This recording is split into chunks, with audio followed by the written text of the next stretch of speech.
Sobre fundo grafite, um triângulo branco à esquerda com a palavra graduação, disciplina, plataforma de ingestão e análise de dados. Olá a todos. Júlio César Estrela, professor. No estúdio da Univesp, ele está em pé atrás de um púlpito cinza e manuseia um dispositivo para controlar a apresentação de slides, que aparecem ora em tela cheia, ora como efeito gráfico à direita do docente em um plano mais aberto do estúdio. Os slides têm fundo vermelho, textos em letras brancas e uma imagem em marca d'água no lado direito. Linhas e pontos luminosos em azul e roxo remetem a uma estética digital. No primeiro slide, o nome da disciplina e o título da aula, Open Hub. Pessoal, nesta semana, né, dando continuidade ao assunto de middleware, nós vamos falar sobre o Open Hub. Tá? Então, de modo geral, nas aulas posteriores também, nós vamos discutir algumas características, né, de outros middlewares, né, de como eles são organizados, como eles ajudam a resolver alguns problemas de integração, né, e disponibilização de dados, captura de dados também, tá? E interação com os dispositivos. Então hoje em particular a gente vai falar sobre o Open Hub, né, uma introdução sobre esse middleware, a arquitetura dele, né? Então, como é que ele é, como são organizados, né? Como é que é organizada a estrutura de software dele, né? A persistência de dados, né? Como é que ele persiste os dados que ele coleta do ambiente ou como ele recebe esses dados do ambiente, né? Por meio dos dispositivos, né? Quer dizer, como é que armazena. Por isso que a gente falou anteriormente de armazenamento, tá? No slide seguinte, o título, roteiro e tópicos organizados em retângulos vermelhos e azuis. Introdução, arquitetura, estrutura, persistência de dados. Bom, o Open Hub significa Home Automation and IoT Gateway Framework, tá? Tem um link do middleware aqui, né? Então, ele é um middleware que suporta mais de 200 diferentes tecnologias e milhares de dispositivos, né? Um middleware muito completo. Possui um motor para escrever regras baseadas no tempo, baseado em evento, baseado em scripts, baseado em ações, baseado em notificações, criar regras baseadas em controle de voz, né? Roda em servidor local, roda na nuvem, roda com Linux, roda com Windows, roda com Docker, né? Então ele é muito completo. O acesso pode ser feito via aplicações, né, que estão disponíveis em apps do celular, tanto no iOS quanto no Android, né, e também pelo desktop. Slide Introdução com o texto Open Hub, Home Automation and IoT Gateway Framework, openhub.org. Em um retângulo azul, as informações. Por que o Open Hub? Suporta mais de 200 diferentes tecnologias e milhares de dispositivos. Possui uma engine para escrever regras baseada no tempo, em eventos, scripts, ações, notificações e controle de voz. Roda em servidores locais, nuvem como Linux, Windows, Docker. O acesso pode ser feito via aplicativos de celular com iOS, Android e também pelo desktop. Esse middle é escrito em Java, tá? Ele é agnóstico a hardware, tá? E protocolos, pois, como a gente destacou, né, ele pode ser acoplado a muitos dispositivos. Então, né, na última obtenção de informação, mais de 200, né? E também utilizar diversos protocolos, né, como o CoAP, o MQTT, MQTT, que são protocolos de transmissão de mensagens utilizados no contexto de IoT, que vocês viram também lá na COM 380 em protocolos de comunicação IoT, tá? Em novo slide, os tópicos, escrito em Java. É agnóstico a hardware e protocolos, pois, como destacamos, pode ser acoplado a muitos devices e usar diversos tipos de protocolos como CoAP, MQTT, AMQP, etc. É desenvolvido baseado em uma arquitetura de componentes. Então ele é desenvolvido baseado em uma arquitetura de componentes bastante modular, onde cada componente tem uma funcionalidade dentro da estrutura do middleware. Bom, a arquitetura ela envolve alguns componentes, né? O professor avança um slide arquitetura com um diagrama intitulado Open Hub Architecture Overview. Nele, há diversos retângulos organizados em 3 cores. Open Hub Add-ons, verde claro. Open Hub Core Components, azul. OSG Framework, verde escuro. Os elementos do diagrama estão organizados da seguinte forma. Na parte superior, camada Open Hub Add-ons, Open Hub Item Provider, Open Hub Protocol Bindings, Open Hub Automation Logic, Open Hub User Interface, Open Hub Add-ons Libraries.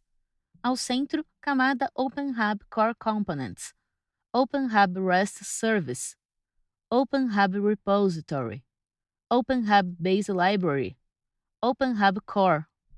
Na base camada, OSG Framework, logback/SLF4J. Declarative Services, Event Admin, Configuration Admin, HTTP Service, OSG Runtime. E add-ons também, né, que são coisas que são acopladas de terceiros, né? Mas basicamente nós temos aqui o runtime dele, né? Que é o runtime OGSI, né? O docente desenha uma seta vermelha direcionada a OSG Runtime que está na base. Ele circula logback/SLF4J no canto inferior esquerdo. Que é a base, né, de execução. É importante, né, em todos os middles a gente vai ver algo do tipo, né, registro das ações, né, que o middle faz com os dispositivos, com o usuário, né, aqui um registro de log, né. Então, serviços declarativos, né, gestão de eventos, né, uma área de configurações, né, parte administrativa, né, e veja que boa parte dele é baseado no protocolo HTTP, né, baseado em envio de requisições e respostas. Isso é muito importante, né. Todos os itens em verde escuro da camada OSG Framework são destacados em vermelho. Grande parte, quase a sua maioria, né, para dizer a maioria desses middles é baseado em protocolos e padrões já consolidados da www. Tá? Então veja a importância, né, desta tecnologia que modificou as vidas de todos, né, que é a World Wide Web, né, que roda na internet, né. Então a comunicação do core com as bibliotecas, né, com as bibliotecas de terceiro também é feita via HTTP, né. Mesmo acontece com o repositório que armazena as informações dos dispositivos, né, e das ações que os usuários fazem com os mesmos. Tá? Componente relacionado a como é feita a ligação, né, dos dispositivos, né, a ligação deles com o middleware, né. OpenHub Protocol Bindings, localizado no canto superior esquerdo, é circulado em vermelho. Então, baseado numa marca de um dispositivo, eu tenho que fazer um bind, né? Eu tenho que fazer o ajuste de como que vamos comunicar com aquele dispositivo. Estudar o hardware dele, verificar como aquele hardware vai receber uma requisição e vai mandar uma resposta. Então, o middleware, quem desenvolve o middleware tem que estudar esses dispositivos, a capacidade que eles, as características que eles possuem, né, e desenvolver funções, né, para interagir com eles. E empacotar essas funções, né, em componentes que depois são utilizados por usuário, né? Então o usuário simplesmente ele escolhe o dispositivo que ele quer, porque na base do middleware já tem uma implementação de como se comunicar com um determinado device. Tá? Em novo slide, um diagrama que representa a arquitetura do OpenHub Event Bus. No canto superior esquerdo, dentro um retângulo pontilhado, estão os itens Stateful Services, ilustrados por caixas de texto cor-de-rosa, Automation Logic e User Interface. Setas bidirecionais indicam que eles trocam informações com o OpenHub Repository. No canto superior direito, há duas caixas de texto lilás lado a lado com os itens OpenHub Login e OpenHub Console. No centro, setas verticais e bidirecionais nomeadas como Status Updates e Commands apontam para uma seta horizontal verde, também bidirecional, denominada OpenHub Event Bus. Abaixo há 4 caixas de texto azuis lado a lado, cada uma com um texto e um ícone diferente, da esquerda para a direita. KNX Binding, conectado a dispositivos KNX com uma lâmpada acesa. Bluetooth Binding, conectado a dispositivos Bluetooth como um smartphone. MPD Binding, conectado a dispositivos MPD Music Player Daemon, como um controlador de música. RS-232 Binding, conectado a um dispositivo amarelo que utiliza a interface RS-232. Então, a arquitetura ela envolve então todo o mecanismo, né, de barramento, né? Esse mecanismo de barramento é feito baseado na troca de informações, né, via requisição e resposta, né, como a gente já comentou, né, tem a interface do usuário, né, que lida com o repositório, né, OpenHub, né.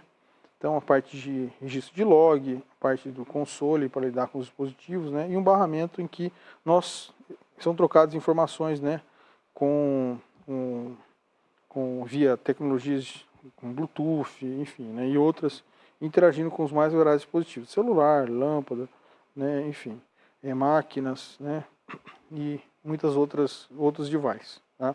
Slide com um novo diagrama distribuído em 5 colunas coloridas com pequenos retângulos conectados dentro delas. OpenHub, coluna azul claro, representa o sistema OpenHub em um bloco vertical azul claro à esquerda, que gerencia todas as integrações e dispositivos conectados. Bindings, coluna amarela com 3 retângulos azuis dispostos um abaixo do outro e conectados por linhas. São eles Z-Wave Binding, LG Web OS Binding e Daikin Binding. Things, coluna verde claro com 5 retângulos azuis um abaixo do outro e conectados por linhas. Z-Wave Thing 1, Light 1 e Z-Wave Thing 2, Switch 1, conectados aos dispositivos Z-Wave Binding da coluna anterior. LG TV 1 e LG TV 2 conectados aos dispositivos LG Web OS Binding da coluna anterior. Daikin Aircon 1, conectado ao Daikin Binding da coluna anterior. Channels, coluna roxa, com linhas azuis que conectam a coluna anterior à coluna posterior. Items, coluna verde claro, com 13 retângulos horizontais azuis conectados às 2 colunas anteriores pelas linhas azuis. São eles Light 1 underline Power e Light 1 underline Dimmer, conectados com o item Z-Wave Thing 1, Light 1. Switch 1 underline Power 1 e Switch 2 underline Power 2 conectados ao item Z-Wave Thing 2 Switch 1. TV 1 underline Power, TV 1 underline Volume e TV 1 underline Channel conectados ao item LG TV 1. TV 2 underline Power, TV 2 underline Volume e TV 2 underline Channel conectados ao item LG TV 2. Aircon 1 underline Power, Aircon 1 underline Mode e Aircon 1 underline Set Temperature conectados ao item Daikin Aircon 1. A arquitetura envolve também, né, mais de forma mais específica, né, dar de forma separada com as ligações com os dispositivos, né, então um dispositivo aí com ar-condicionado, televisão, né, e outros dispositivos com outras características, né, as coisas, né, e os canais de comunicação, né, quer dizer, os canais, na verdade, não de comunicação, e como que é possível lidar com esses devices, né, usando os parâmetros que eles têm disponíveis, né, então como que eu ligo a ação de ligar e desligar ar-condicionado, a ação em si não difere de ligar e desligar uma lâmpada. A diferença está a frequência com que isso é feito, né? O tempo que um ar-condicionado vai ficar ligado, o tempo que ela vai ficar ligada, pode diferir, na maior parte das vezes difere. Mas as ações, elas são muito parecidas, né? Então, lidar com componentes eletrônicos implica em ligá-lo ou não, né? Ou ligá-lo, mantê-lo ligado, ou desligá-lo, mantê-lo desligado, né? Então, a ação de ligar e desligar, ela é única nesse contexto aí e vale para centenas e milhares de dispositivos. E aí o Midr faz isso. Então você não precisa ter uma função de ligar e desligar um ar-condicionado, a mesma função de ligar e desligar um umidificador de ar, ou abrir ou fechar o portão, né? Isso envolve a ligação e desligamento, né? Então essa é uma funcionalidade em particular que é simples, né? Mas que reflete como que a implementação do Midr economiza inclusive linha de código, né? Para mais de um dispositivo. Novo slide com um diagrama que apresenta a arquitetura do sistema OpenHub organizada em blocos conectados por setas divididos em 4 linhas. Na primeira linha há 3 blocos. Automation, com o ícone de engrenagens e um pergaminho. Item Repository, ícone de um cilindro. Interfaces de usuário, Basic UI, Classic UI, Paper UI e REST API. Ícones de círculos e compassos. Na segunda linha, há um único bloco denominado Event Bus. Ele se conecta a todos os blocos que estão acima e abaixo. Na terceira linha, 3 blocos, todos denominados Binding, seguidos do texto Protocol Translation and Format Conversion. Na quarta linha, 3 blocos, Hardware, Network Service e o último bloco com reticências. Complementando as figuras anteriores, né, então a arquitetura desse Midr envolve automação, envolve registro de dados de dispositivos, de interação com usuários, né? Tudo via um barramento de serviço, né? Envolve as ligações, né? Que são os binds, né? Comunicação com hardware, tá? É um bind de comunicação, que é a comunicação com a rede, né? O hardware que envolve, por exemplo, a ligação com base de dados, né? Veja que a presença de uma API REST, né? Para interagir via protocolo HTTP, né? Da forma mais nativa com o usuário, né? E do usuário com outros componentes ou entre os componentes propriamente ditos, tá? Bom, como já mensurado, né, e vale a pena repetir aqui, o Open Hub tem uma característica interessante que ele trabalha de forma compartimentalizada, né, baseado em componentes, né. As ações envolvem se comunicar com os dispositivos, executar ações entre os dispositivos, definidas pelo usuário, né, fornecer página web com informações definidas pelos usuários e fornecer ferramentas para os usuários interagir com os dispositivos, tá? Então, o primeiro passo é se comunicar com o dispositivo, tá? O segundo passo, uma vez que a gente conseguiu se comunicar, é que tipo de ação que eu vou executar nos dispositivos, né? Uma vez executadas as ações, como é que eu, primeiro, forneço interface para executar as ações e também, usando a mesma interface, como é que eu recebo os resultados das ações. Então, nessa fase, a gente já está produzindo dados relacionados às interações com os dispositivos, né? Aí surgem perguntas, o que eu faço com esses dados? Como é que eu analiso? O que significa esses dados, né? Por que estou registrando esses dados, né?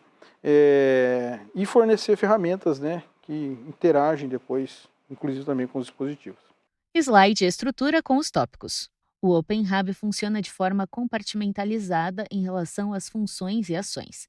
As suas ações envolvem se comunicar com os dispositivos, executar ações definidas pelo usuário, fornecer páginas web com informações definidas pelo usuário, fornecer ferramentas para os usuários interagirem com os dispositivos. Com relação à estrutura, de forma mais precisa, né, depois de analisar as figuras da arquitetura, né, O slide seguinte tem informações relacionadas aos conceitos importantes do Open Hub. Bindings, componentes Open Hub que fornecem interface para interagir eletronicamente com os dispositivos. Coisas, primeira representação gerada pelo software Open Hub de seus dispositivos. Canais, conexão do software com as coisas e itens. Itens, representação gerada pelo Open Hub de informações dos dispositivos. Regras, executam ações automáticas, if, then, else. Sitemap, interface do usuário gerada pelo Open Hub, que apresenta informações e permite interações. Então ele trabalha com o conceito de ligação, né, que o Open Hub fornece interface para interagir de forma eletrônica, né, com os dispositivos, né. Então cada dispositivo é desenvolvido de alguma maneira, né, e eletronicamente os comandos que nós enviamos via interface precisam ser entendidos pelo hardware e o hardware executar alguma ação ali com o dispositivo, com os sensores, por exemplo. Coisas, né, que representam a primeira representação gerada pelo software de seus dispositivos. Então, o conceito de coisa aqui no Open Hub é uma representação do dispositivo. Os canais, que são as conexões do software com as coisas e os itens, né? Os itens é uma representação gerada pelo Open Hub de informação do dispositivo. Então, veja, conceito de item aqui, informação, né, que o Open Hub entende, né, uma informação que indica como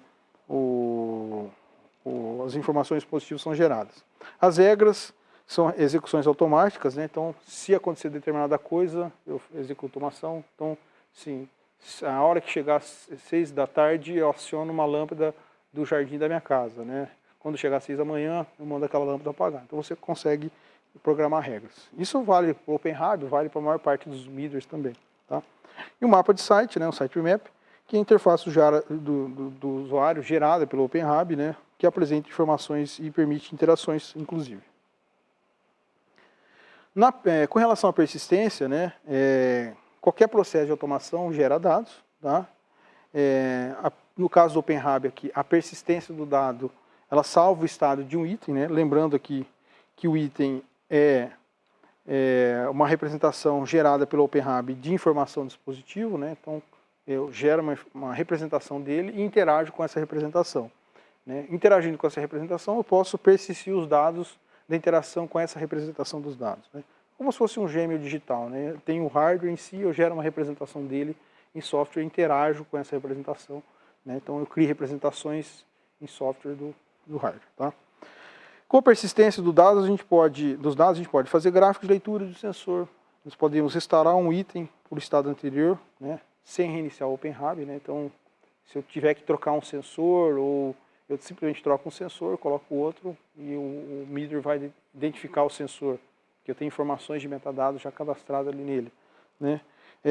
Para persistência, a gente tem que usar um banco de dados, né, que ele pode ser local ou pode ser remoto, né? E aí, dependendo do Midr, ele vai ser estruturado ou não estruturado, né?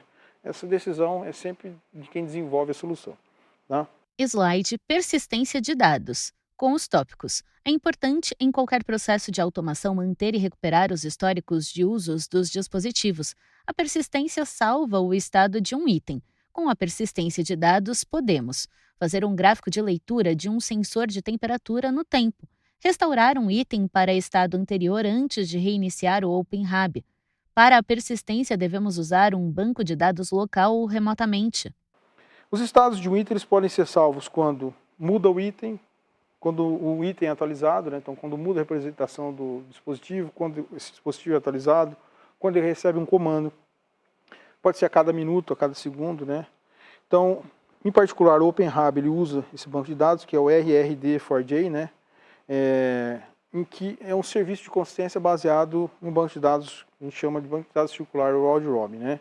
Então, ele armazena só dados numéricos. O docente avança um slide com o conteúdo. Os estados de um item podem ser salvos quando um item muda, quando um item é atualizado, quando um item recebe um comando, a cada minuto se recebeu ou não um evento. O OpenHAB utiliza o RRD4J, cujo serviço de persistência é baseado em um banco de dados round robin. O RRD4J armazena apenas dados numéricos. Qual que é a ideia aqui? Os dispositivos de IoT têm a tendência de gerar dados em frequências, com uma certa frequência, né? E a questão como que eu armazeno dados, por exemplo, de um mês, né? Uma frequência de inserção a cada 10 segundos, por exemplo, tá?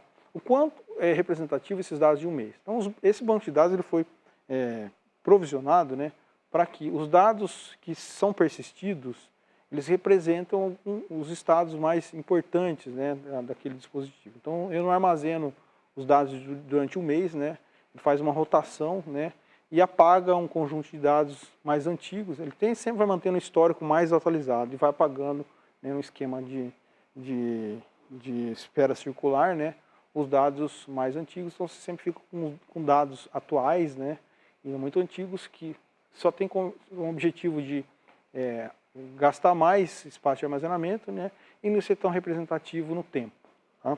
Quando for feita a análise. Então, até isso, né, a análise no caso de dados que a gente viu na semana 4, né, esse processo de análise, também é impactado pelo conjunto de dados que é armazenado e a quantidade, né? Então, isso é importante também. Então, ele é um sistema de registro específico, né? Um registro de dados, né, gráficos, né, de alto desempenho para dados de séries temporais. Tá? Então, é um banco de dados que foca bastante na questão do armazenamento baseado no tempo, né? Então, tem funcionalidades do RDD2, né, que é um padrão aberto da indústria, inclusive, né, para armazenamento de dados de séries temporais. Então, eles têm ação como qualquer banco de dados, né, criação, né, update, busca, né, dump, exportar, né, gerar gráficos, enfim, tá? Um banco de dados bastante interessante. Slide com as informações. O RRD4J é um sistema de registro de dados e gráficos de alto desempenho para dados de séries temporais.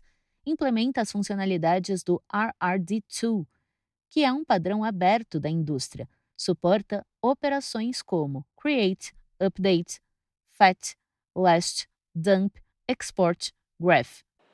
Ele tem uma estratégia de persistência, né, que envolve, por exemplo, cada mudança, cada minuto, restaurar no início, né, enfim, né?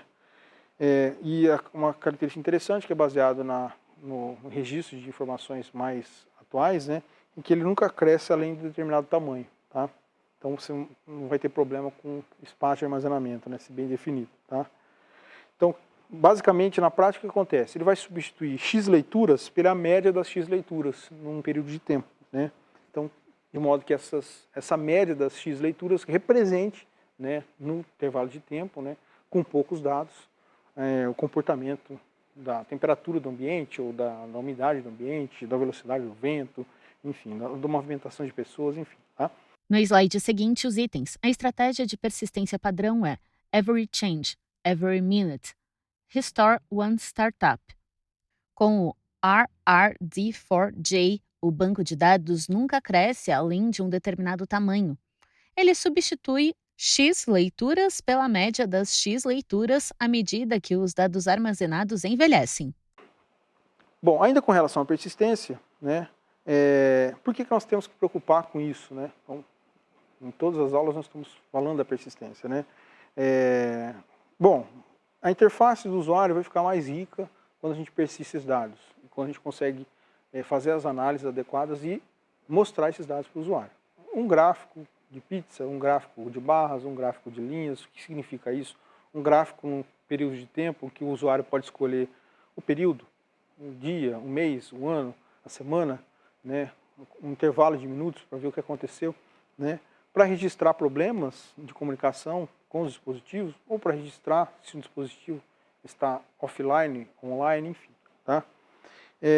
Cada usuário tem uma interface, né, então o fato de você registrar os dados e permitir que o usuário gere esses dados da forma que ele deseja, né, também é uma característica desse tipo de middleware e de praticamente todos os middlewares de IoT, né, que lida com dados. Né. Então, pode-se gerar gráficos automaticamente, né, após ajuste de configuração. Né. Em novo slide, o texto. Por que se preocupar com a persistência de dados?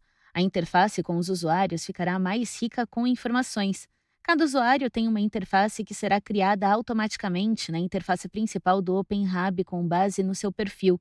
Gráficos podem ser gerados automaticamente após ajustes de configurações. Então, eu devo mostrar para vocês no material em texto, né, ou em um vídeo na semana 7, né, algumas características do Home Assistant. Né? Então, por exemplo, você consegue, a partir dele, encontrar na sua rede, desde que o Home Assistant e os dispositivos estejam na mesma rede, encontrar a televisão. Né? Então, ele consegue detectar, né, baseado no protocolo de busca, que tem uma televisão de determinada marca na sua casa, e você consegue interagir com a televisão, ligar, desligar, aumentar o volume, né, sem nenhum ajuste. Né. Então, simplesmente o middleware consegue, já tem informações acerca daquela televisão, da marca dela, dos metadados dela, que você consegue interagir com a televisão. Né. E ele gera informações, inclusive, de quando você ligou e quanto tempo você permaneceu com a televisão ligada, a ponto de também gerenciar quais canais que você acessou na televisão, por quanto tempo ficou, enfim. Então, ele consegue, o Home Assistant em particular, consegue, né, trazer dados precisos. O OpenHub também tem funcionalidades parecidas. Tá? Então, veja que esses são aspectos interessantes do uso desses middlewares, né, que eu devo explorar no material textual, né, e possivelmente num vídeo de apoio também. Tá bom? É mais provável num material em texto. Bom, pessoal, essas aqui são as referências que foram utilizadas para essa aula. Né? Último slide com as referências.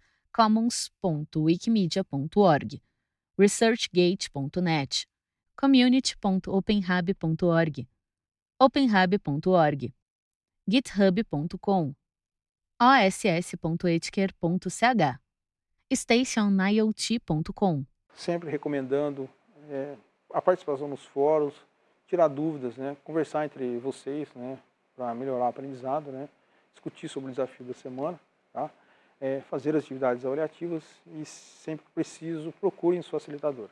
Tá? Até a próxima aula. Sobre fundo branco, 2 retângulos vinho e cinza alternam-se nas laterais. No centro da tela, os créditos em letras pretas. Governo do Estado de São Paulo, Secretaria de Desenvolvimento Econômico, Ciência, Tecnologia e Inovação, Universidade Virtual do Estado de São Paulo, Univesp. Presidente Rodolfo Jardim de Azevedo, diretora acadêmica Simone Telles. Audiodescrição, Núcleo de Acessibilidade Flictis. Roteiro Yara Forastieri, revisão Cláudia Guarnieri, consultoria Sidney Tobias, narração Thaís Lenk, mixagem Leandro Ribeiro, univesptv.com.br.